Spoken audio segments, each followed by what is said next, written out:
Ang buhay hindi lang basta pagkuha at pagkakaroon. Maraming tao sa panahon ngayon, ang tingin nila sa buhay parang paligsahan. Kung sino ang mas maraming gamit, mas maraming pera, mas magandang bahay, mas bagong sasakyan, mas usong cellphone. Kasi nga, ang totoo, ang turo sa atin, kailangan mong magkaroon para maging masaya. Kaya araw-araw, puro kuha tayo. Kuha ng pera, kuha ng gamit, kuha ng attention sa social media, kuha ng papuri. Parang nauubos ang oras natin sa pag-iisip kung paano pa dadami ang salitang meron. Pero kung titingnan mo ng mabuti, hindi doon umiikot ang totoong buhay. Ang totoong buhay nasa pagbibigay at kung ano ka bilang tao.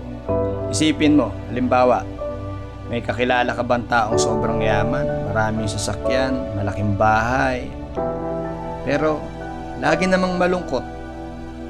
O kaya mayabang, walang kaibigan, laging nag-iisa. Marami silang kung ano, pero sa loob parang may kulang. Pero tingnan natin yung kabaligtaran.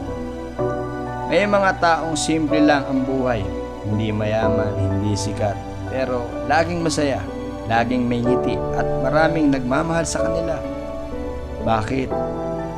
Dahil bukal ang kanilang puso. Marunong silang magbigay. Ang pagbibigay hindi lang pera. Kapag sinabing magbigay, hindi ibig sabihin ay malaking halaga o mamahaling regalo. Ang pagbibigay ay pwedeng isang simpleng bagay lang.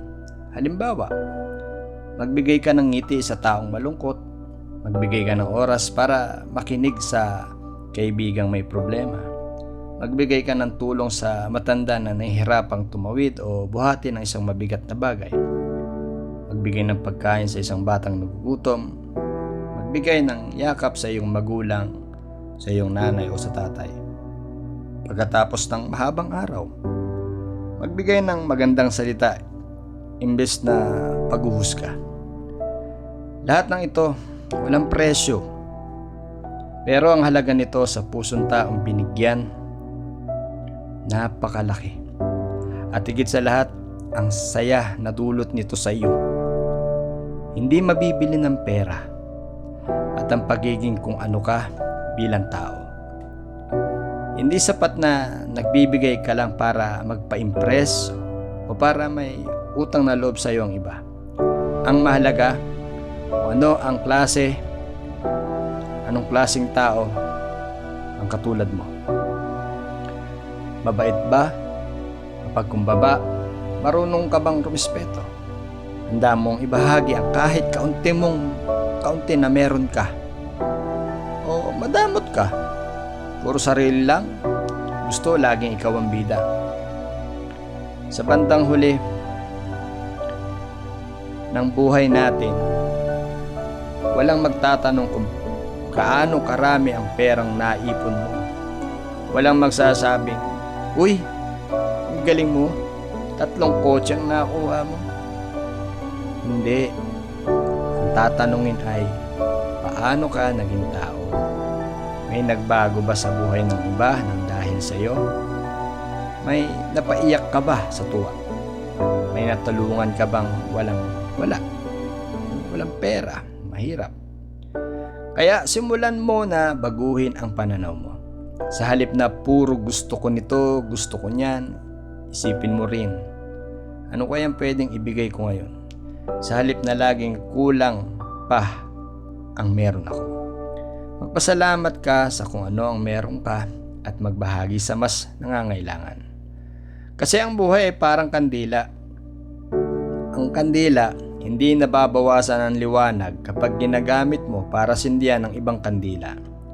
Lalo pang dumadami ang liwanag. Ganon din ang pagbibigay. Hindi ka kulangan. Lalo ka pang yayama, hindi ka magkukulang kasi bakit? Lalo ka pang yayaman sa puso. So ulit tandaan, hindi dahil sa dami ng iyong nakukuha, kundi dahil sa dami ng iyong naibibigay. At dahil sa uri ng taong, sa uri ng iyong pagkatao, mga nagawa mo, yan ang totoong buhay. Hindi tungkol sa pagkuha at pagkakaroon, tungkol sa pagbibigay kung ano ka.